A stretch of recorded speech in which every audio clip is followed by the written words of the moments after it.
उतने में नारद जी पकड़ लिए।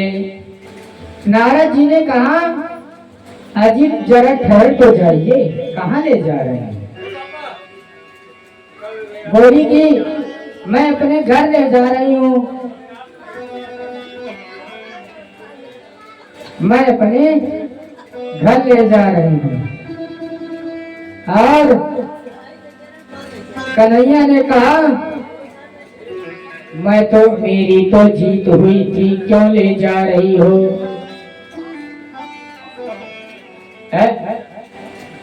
मेरी तो जीत हो गई थी और तुम लेकर जा रही हो? ठीक है, मैं ले जाने दूंगा, लेकिन तुम्हें कुछ उपहार इनके बदले देना पड़ेगा महाराज, तभी मैं ले जाने दूंगा, नहीं तो अन्यथा ले नहीं जाने दूंगा। कन्हैया से कहा, कन्हैया चलो। नारद जी ने कहा, कन्हैया चलो इधर बैठो तुम। अब सत्यभामा रोई ही जा रही हैं। कहा, मेरे स्वामी को तुम रोक लोगे? अरे नारद, तुमको क्या चाहिए? बताओ तुमको क्या चाहिए? धन दौलत है? हीरा मोती जवाहरात, क्या चाहिए? जो चाहिए महाराज तो बता दो, मैं सब देने के लिए तैयार हूं, लेकिन मेरे स्वामी को तुम छोड़ दो, मेरे स्वामी को तुम छोड़ दो। लेकिन नारद बाबा ने कहा, मैं नहीं छोड़ूंगा। सत्यभामा ने कहा, तुमको क्या चाहिए? बताओ, जो चाहिए बता दो, मैं दे दूंगी, लेकिन इनको छोड़ना पड़ेगा। नारद बाबा ने कहा, जो इच्छा करे सो दीजिए, लेकिन इनके बराबर दीजिए। सत्यभामा ने इतना घमंड था, सत्यभामा ने कहा, ठीक है, मैं देने के लिए तैयार हूं, लेकिन तुम इनको मैं हीरा जवाहरात से तौल दूंगी। मेरी इतनी सामर्थ्य है, मैं हीरा जवाहरात से तौल दूंगी। अब भगवान हमारे हंसते ही जा रहे हैं और इधर रुक्मणी महारानी हंस रही है महाराज।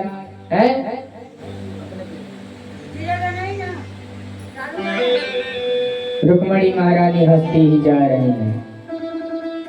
कन्हैया रुक्मणी के पास पहुंच गए। अंशासुर कहा, रुक्मणी ने कहा, स्वामी अब तो छोड़ दो, सत्यभामा का घमंड टूट रहा है, छोड़ दो। कन्हैया ने कहा, नहीं, अभी नहीं छोड़ेंगे, अभी इनको घमंड तोड़ना पड़ेगा। नारद जी ने कहा सत्यभामा से, तुम जाओ, मैं कल आऊंगा और इनको लेकर आऊंगा। महाराज दूसरे दिन नारद जी कन्हैया को लेकर आ गए और कन्हैया को बढ़िया बड़ा सा तराजू में कन्हैया को बैठा दिया गया। बोलिए गोविंद भगवान की। गोविंद जी को हमारे आज तराजू में बैठाया गया और गोविंद हमारे तराजू में बैठे हैं। और इधर सत्यभामा ने कहा, जाओ हमारे कक्ष से जितना हीरा मोती जवाहरात है सब उठा लाओ और इसी तराजू पे रख दो।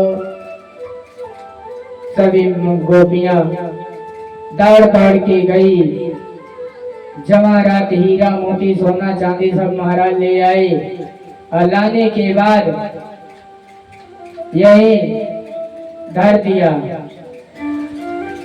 तराजू पे। जितना उनके पास संपत्ति थी सोने चांदी वाली सारा धर दिया, लेकिन कन्हैया हमारे टस के मस नहीं हुए, हिले तो नहीं।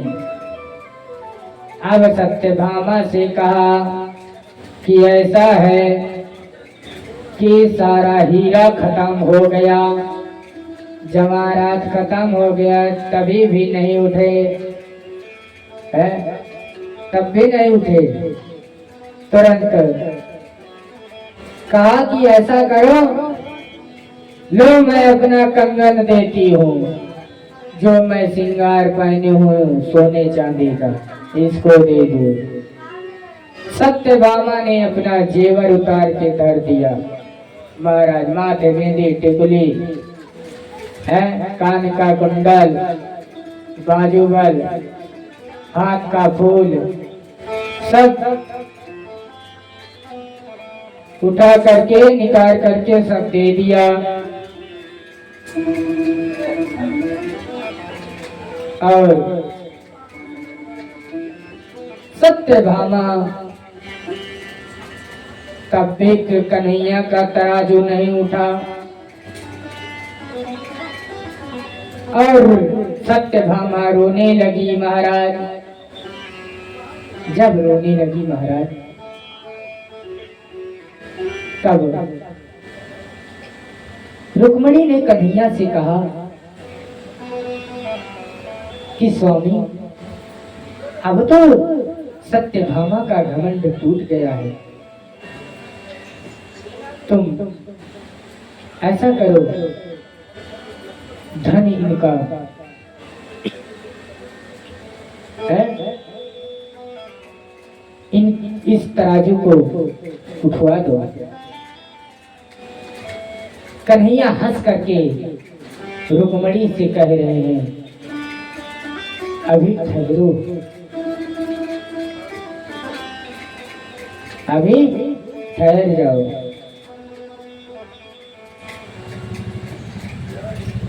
और खूब रोने चिल्लाने लगी। सत्यभामा तुरंत चिल्लाने लगी। रुक्मणी ने कहा कि कन्हैया तो मगन होंगे तो सिर्फ मगन होंगे तुलसी से, है? तुरंत सत्यभामा से कहा, एक तुलसी का पत्ता, ये जो अंगूठी पहनी हो, पहले तो इस अंगूठी को निकालो। सत्यभामा ने कहा, तो रुक्मणी ने कहा सत्यभामा से, जो ये अंगूठी पहनी हो इसको निकालो, और निकालने के बाद मुझे दो।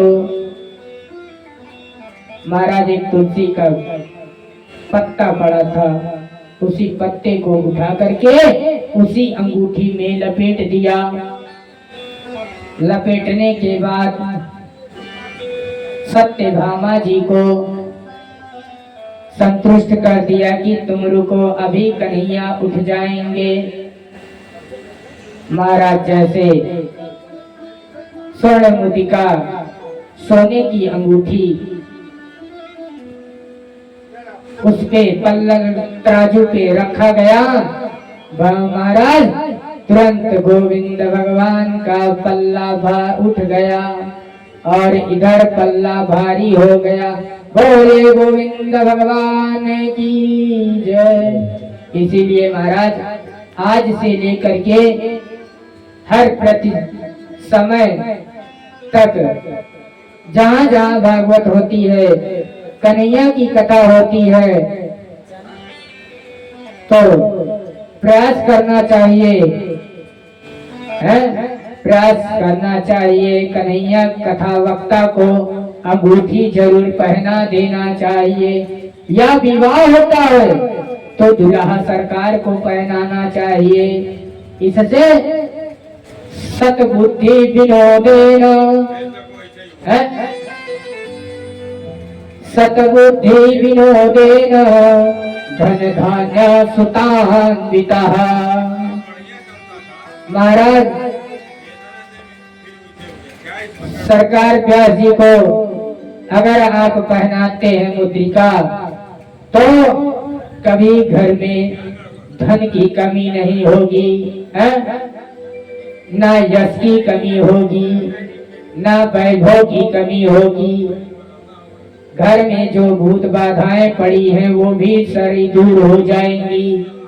श्रीमद् भागवताख्यम प्रतीक्षा कृष्ण एव हि स्वीकृतोऽसि मया नाथ मुक्तार्थम भवसागरः। अगर अपने माता पिता और पितरों को संतुष्ट करना है महाराज, भागवत से बड़ा कोई ग्रंथ नहीं है।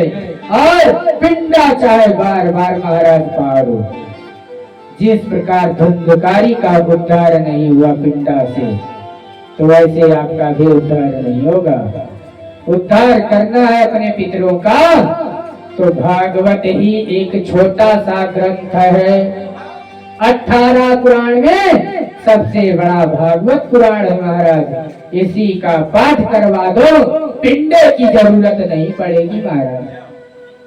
श्रद्धा है तो गया जाओ, जगन्नाथपुरी जाओ, अपने आत्मा के संतुष्ट के लिए, है? भागवत में अष्टम स्कंद में लिखा है, आप खोल करके 17वां श्लोक देख लीजिए महाराज, स्वयं पता चल जाएगा, है?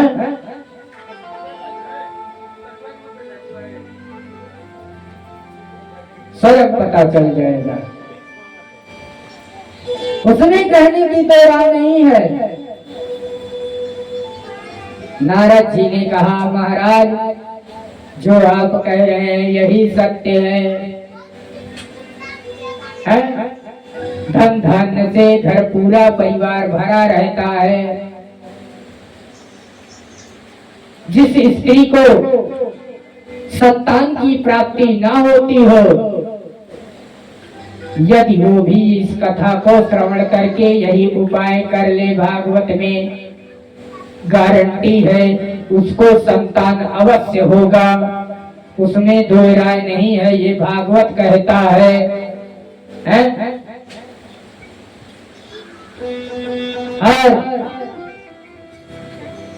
विवाह इत्यादि करना है, उसमें रुकावट आती है, तो सिर्फ यही उपाय कीजिए, बाकी कोई उपाय मत करो, है? सब होगा, कहीं कुछ लगेगा नहीं। नौकरी चाकरी में विघ्न आता है महाराज, तो तुरंत समझ लेना चाहिए कि हमारे पितृ रुष्ट हैं, पितृ हमारे संतुष्ट नहीं है, तभी हमारे ऊपर आपदाएं आ रही हैं, नौकरी हमारी छूट जा रही है? आर्थिक समस्या आती है। आओ प्रसन्न वदनम ध्यायेत सर्व विघ्नोपशान्तये।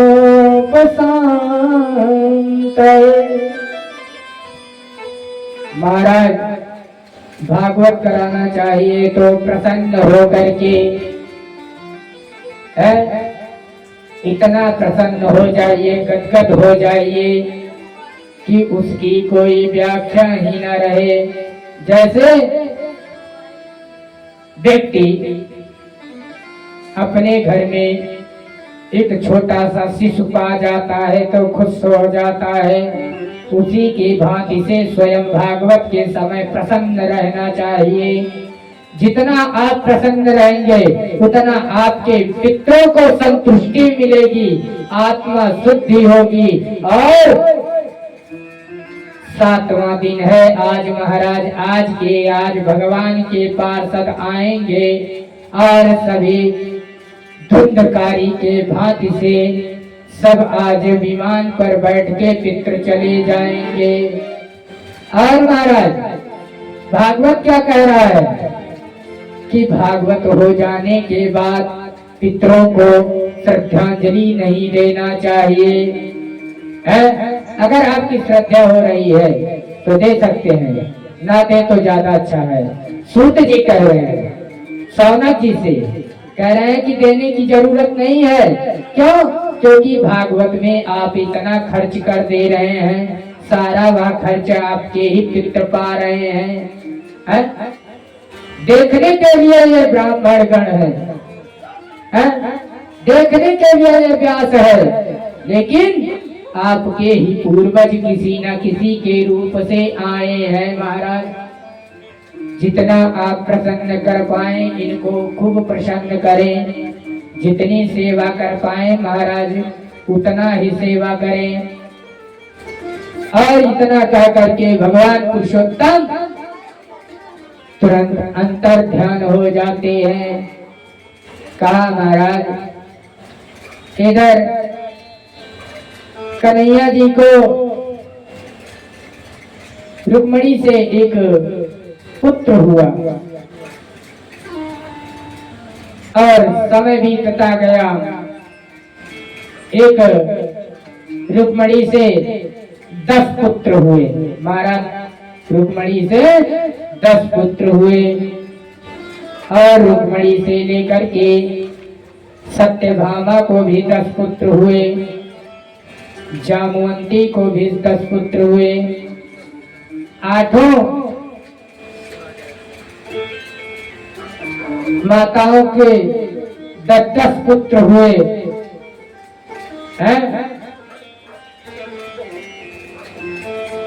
और सबसे बड़ा पुत्र प्रद्युम्न था।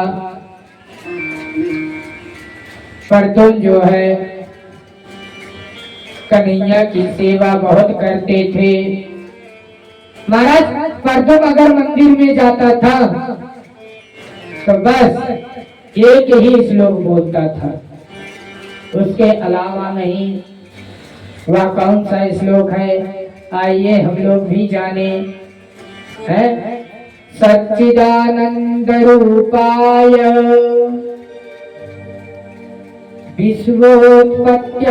विश्वोत्पत्त्यादि हेतवे तापत्रय विनाशाय श्री कृष्णाय वयं नुमः। तापत्रय विनाशाय, चाहे दैहिक हो चाहे भौतिक हो, कोई भी सारे तापों को हमारा कन्हैया नष्ट कर देता है महाराज। है सत्यचित और आनंद को सच्चिदानंद कहते हैं। भागवत महाराज कौन लिखा था? है इतना बड़ा भागवत ग्रंथ कौन लिखा था जानते हैं? कौन लिखा था? व्यास जी ने तो बोला था कथा। जी हाँ, व्यास जी ने भागवत बोला था, लिखा था गणेश जी ने। किस चीज से लिखा था? हाँ सही है, मोर के पंख से। गणेश जी ने मोर के पंख से ये श्रीमद् भागवत लिखा था। महाराज श्री कौन है जानते हैं? श्री हरि नहीं, श्री। जी हाँ, श्री माने लक्ष्मी होती है। भागवत का अर्थ समझते हैं? भा माने नहीं, अभी नहीं बताएंगे क्योंकि हम लगातार 3 दिन बताएंगे। और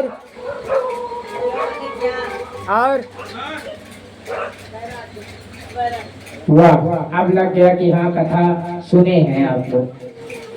भा माने भक्ति, गा माने ज्ञान, वा माने वैराग्य। जहाँ पर भक्ति ज्ञान और वैराग्य आ जाए महाराज जान लेना भागवत है, तब समझ लेना भागवत। यही भागवत है। श्री देखिए, आपके नाम के सामने श्री क्यों लगता है? इसलिए लगता है कि लक्ष्मी जी कोई कार्य होगा, किसी में रुकावट होगी तो लक्ष्मी माता पहले आगे खड़ी हो जाती हैं।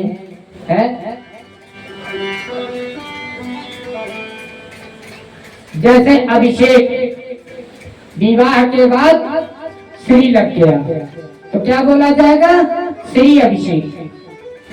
तो श्री कौन है? लक्ष्मी जी, और अभिषेक तो अभिषेक ही है। इसीलिए भागवत से ही गणेश जी, श्री व्यास जी ने जैसे श्री बोला तो गणेश जी ने कहा कि व्यास जी से, महाराज ये बताओ श्री की कौन सी जरूरत है? क्या मतलब है श्री का लिखना? लेकिन व्यास जी ने कहा श्री लिखोगे तो लक्ष्मी जी एकदम प्रसन्न रहेंगी, जो काम रुका रहेगा चकाचक बनाती रहेंगी, है? तो इससे बढ़िया है पहले श्री लिख दो। तो श्री आ गया। लक्ष्मी जी तब से लेकर के अब तक कोई भी पुराण आप उठाएंगे तो सब पुराणों में पहला पुराण यही एक है, श्रीमद् भागवत है। भागवत से बड़ा कोई ग्रंथ नहीं और भागवत से बड़ा कोई यज्ञ नहीं। ये यज्ञों में यज्ञ महायज्ञ है। बोले यज्ञ देव महाराज की। ये यज्ञों में यज्ञ महायज्ञ है। इधर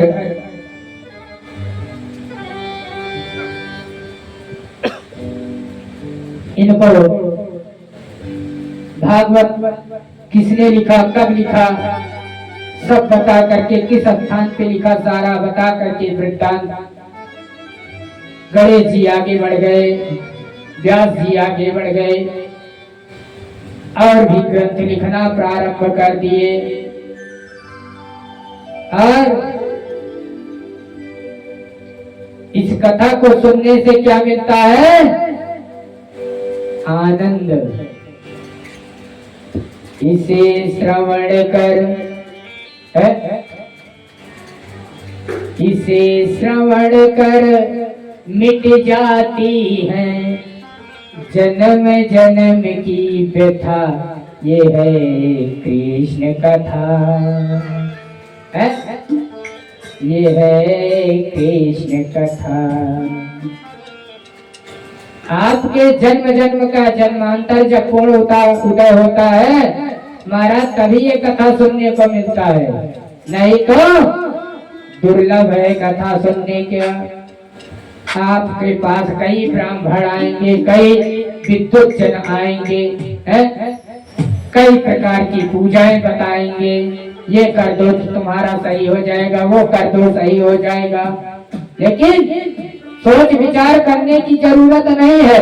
थोड़ी सी समस्या होता समझ लेना, भागवत ही एक है तरफ। भागवत उठा लो, पाठ करवा दो। मान लीजिए कथा कहलाने की समर्थ नहीं है, पाठ करवा दो, गारंटी व्यासपीठ लेता है, सब सिद्ध होगा। इसे श्रवण कर मिट जाती है कथा, श्रवण कर मिट जाती सब जन्म जन्म की व्यथा। ये है राम कथा, जय जय राम कथा, जय जय राम कथा, जय श्री श्याम कथा। इसे श्रवण कर मिट जाती है जन्म जन्म की व्यथा। ये है कृष्ण कथा, जय श्री कृष्ण कथा, जय जय कृष्ण कथा, जय श्री कृष्ण कथा।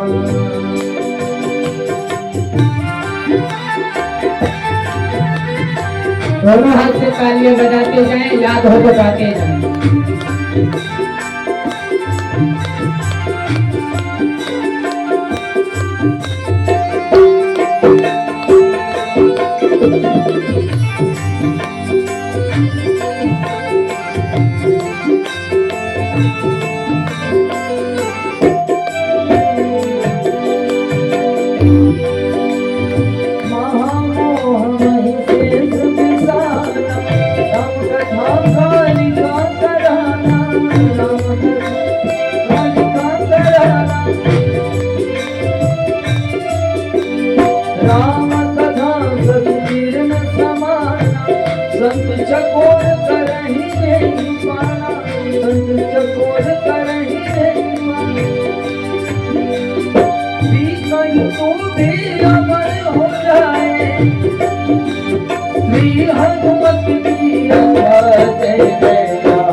बोलिए गोविंद भगवान की जय हो। इस प्रकार कथा श्रवण करके अपने जीवन को तीर्थार्थ करना चाहिए, बनाना चाहिए और अपने परिवार जन को जो है भगवान की कथा सुना सुना करके उनका कल्याण कराना चाहिए, है?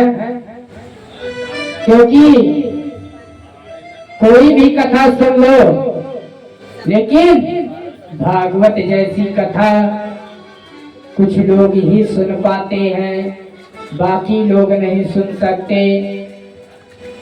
इतने में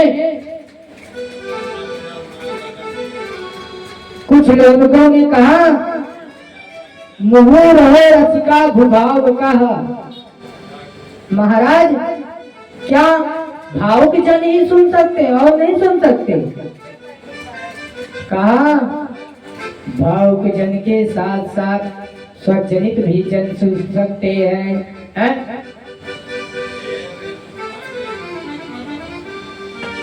ना छिकला है महाराज, ना गुठली है, ढकाढक पीते जाओ। ये ज्ञान की गंगा प्रवाहित हो रही है? इधर जो है भगवान कुंती बुआ के पुत्र जानते हैं कौन था? शिशुपाल। कौन था? शिशुपाल। बुआ जी ने कहा था कि कन्हैया, तुम्हारा ये भाई है, अगर कोई गलती कर देता है तो माफ कर देना, है? कन्हैया ने कहा, बुआ मैं माफ तो कर दूंगा, लेकिन संख्याएं भी हैं। कुंती बुआ ने कहा, कन्हैया कौन सी संख्या है बता? कहा, बुआ जी मैं 100 गलतियां इनका माफ कर दूंगा, है? 100 गलती इनका माफ करता हूँ, जो मन कहे सो करेंगे। एक दिन सभा में बैठ करके कन्हैया वहीं खड़ा था। कहाँ? अपने सभा में, और वहीं गुरुजनों भी थे। सबके पास कन्हैया को अपमानित करने लगा, और शिशुपाल से कन्हैया यही कहता है कि शिशुपाल चुप हो जा, शांत हो जा, शांत हो जा। कन्हैया मेरा माफ करता गया, और कटु कटु वचन, कड़ुआ वचन कन्हैया को,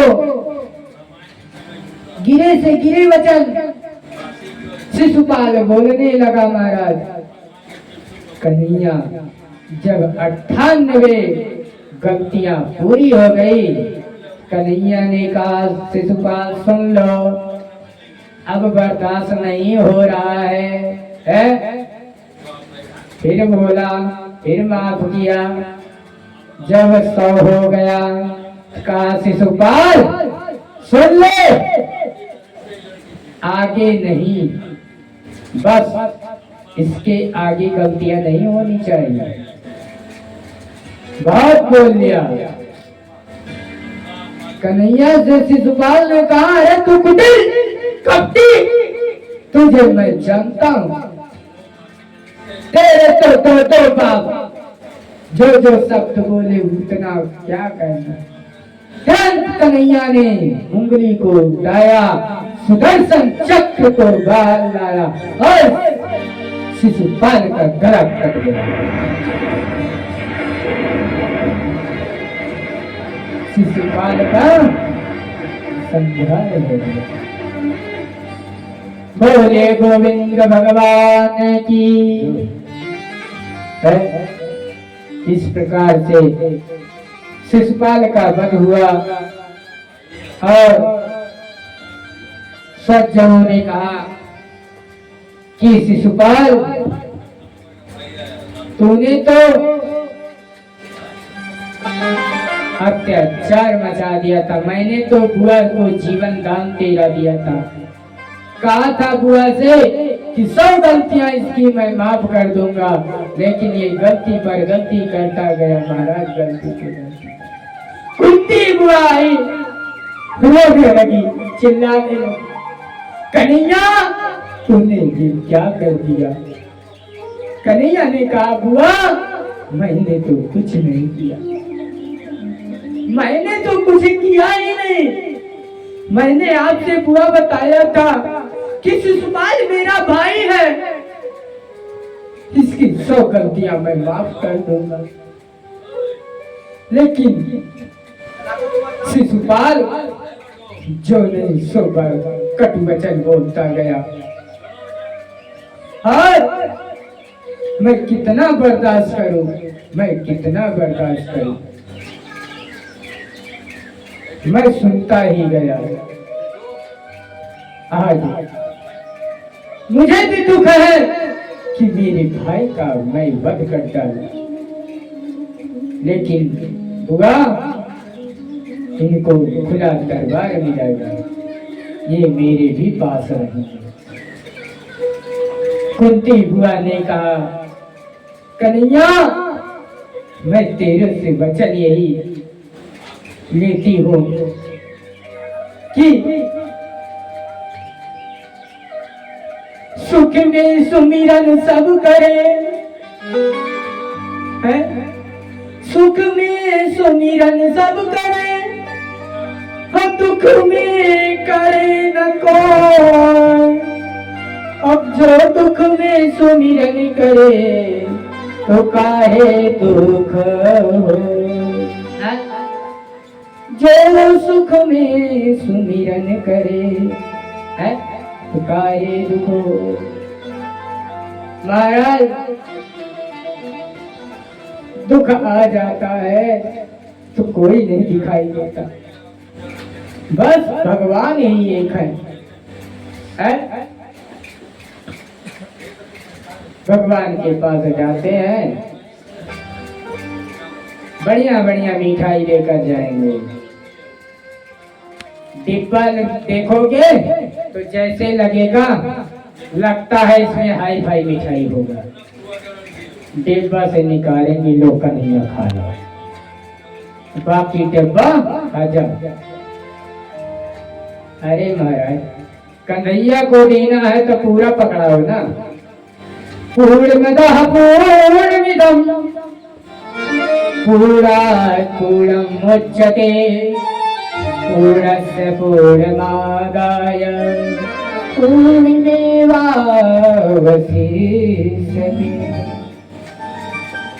महाराज पूर्ण कौन है जानते हैं?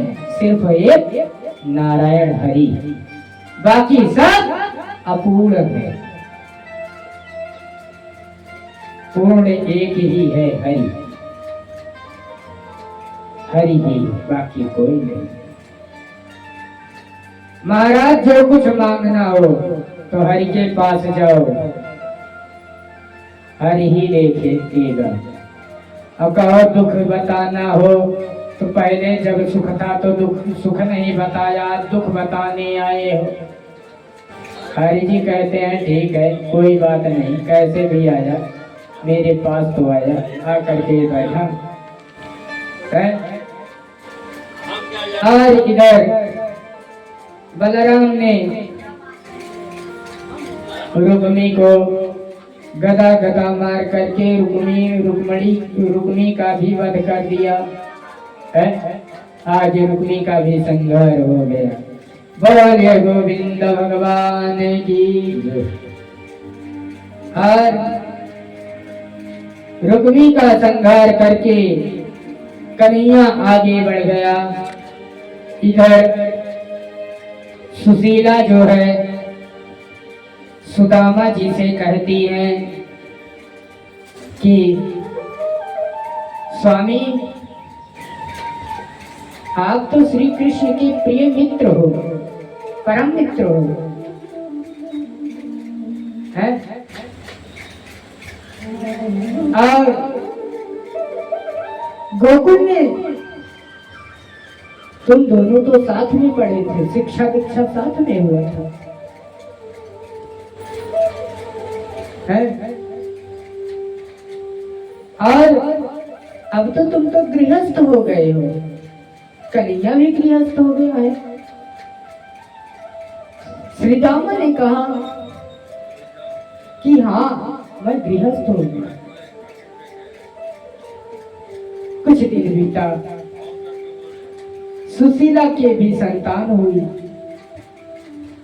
और सूतक पड़ गया।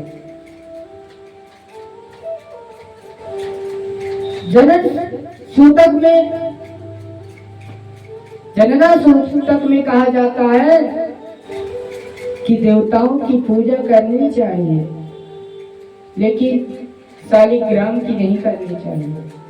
और मनन सूतक कहता है पद्म पुराण से कि किसी देवता को स्पर्श भी नहीं करना चाहिए और ना तो पूजा ही करनी चाहिए। सूतक महाराज दो प्रकार का होता है, एक जल सूतक होता है, मरण सूतक होता है। मरण सूतक में कोई मूर्ति की पूजा नहीं की जाती, ना प्रतिमा स्पर्श की जाती है। और जनन सूतक में शालिग्राम को छोड़ करके सबकी पूजा की जाती है महाराज, है? सबकी पूजा की जाती है। आप पद्म पुराण खोल करके 10वें अध्याय के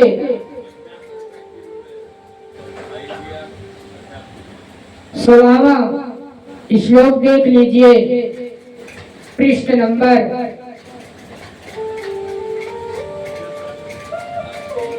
545, पृष्ठ नंबर खोल करके आप चेक कर सकते हैं, उसमें ये लिखा है।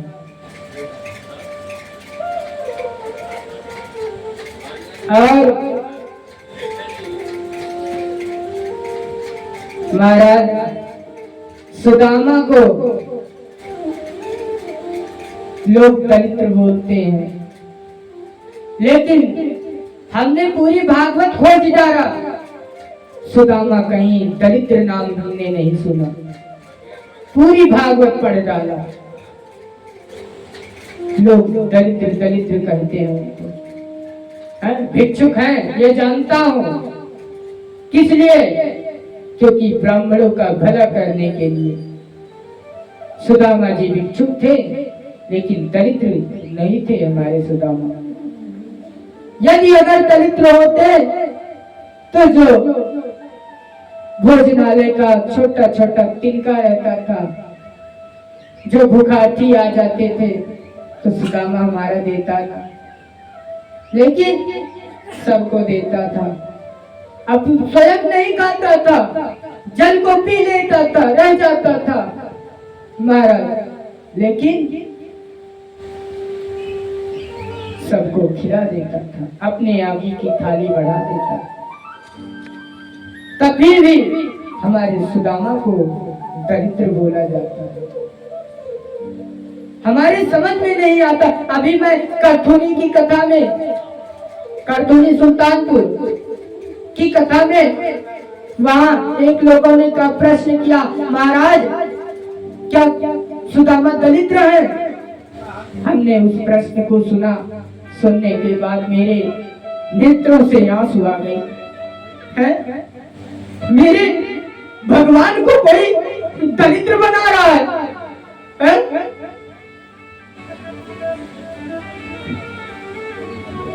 भिक्षुक तो हमारे कन्हैया हो जाते, जो सुदामा ने झूठ बोल करके चने गुरु माता के खा लिए थे। हाँ, तुम लोग सुदामा को हमारे दरिद्र कहते हो?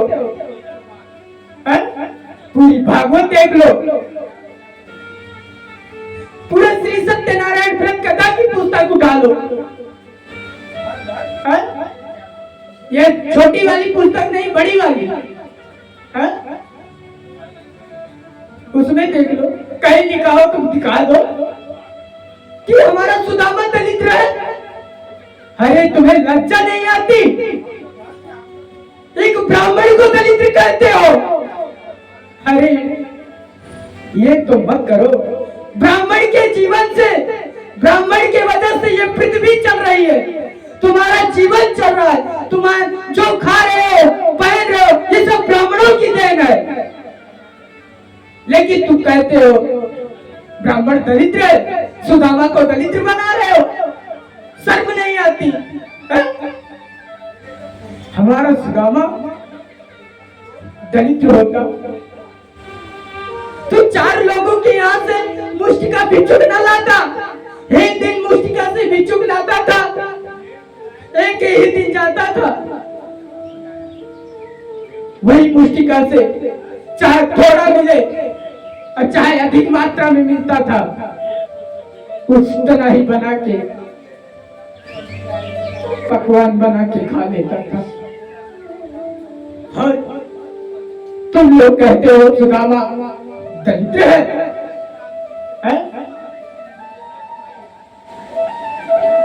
जब तुम सुदामा को दरिद्र बना देते हो महाराज, तो तुम्हारे पितृ रुष्ट हो जाते हैं।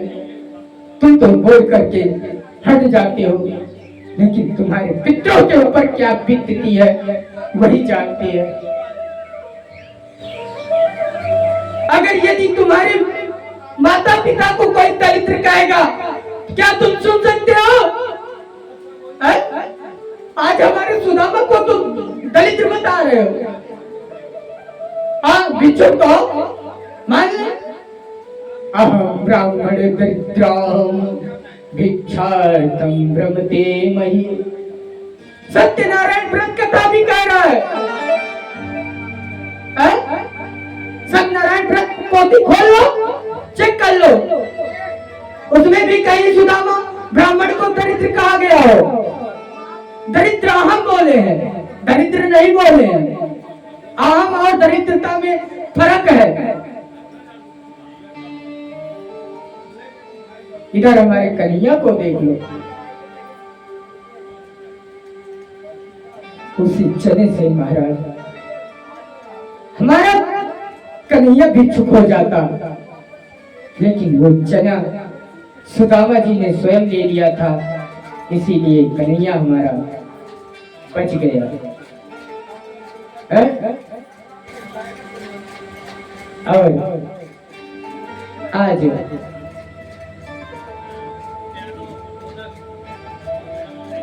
कन्हैया जी ने अपना अंसा स्वरूप धारण किया।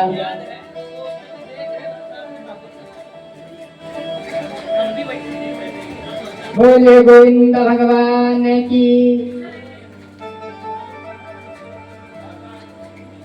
कन्हैया हमारा अंसा स्वरूप धारण किया और सुशीला के पास गया। सुशीला से कहा कि सुनो, कन्हैया और सुदामा दोनों मित्र हैं, दोनों मित्र हैं, और जाकर के उन दोनों से मिलाओ, उन दोनों से मिलाओ।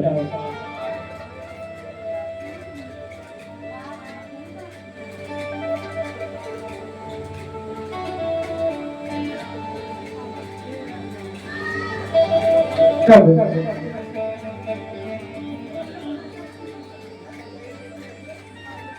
कन्हैया कह करके सुशीला को मना करके चला गया। सुशीला अपने मन में सोच रही हूँ कि अगर मैं कन्हैया से कहती हूँ तो कन्हैया सुनेगा नहीं, कन्हैया सुनेगा नहीं। चलो ठीक है, मैं सुदामा जी से कहती हूँ, अपने स्वामी से कहती हूँ। स्वामी से कहा कि सुनो, आप जो है मेरे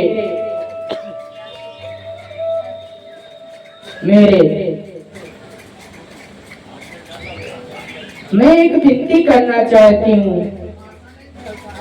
तुम क्या तुम्हारे मित्र द्वारिकाधीश है? इतना सुना श्री दामा जी तुरंत पुलकित हो गए और कहा कि तुम्हारे मित्र श्री दामा है। पुलकित होने के बाद कहा, हाँ सुशीला, हाँ मेरे मित्र है वो, और मैं अपने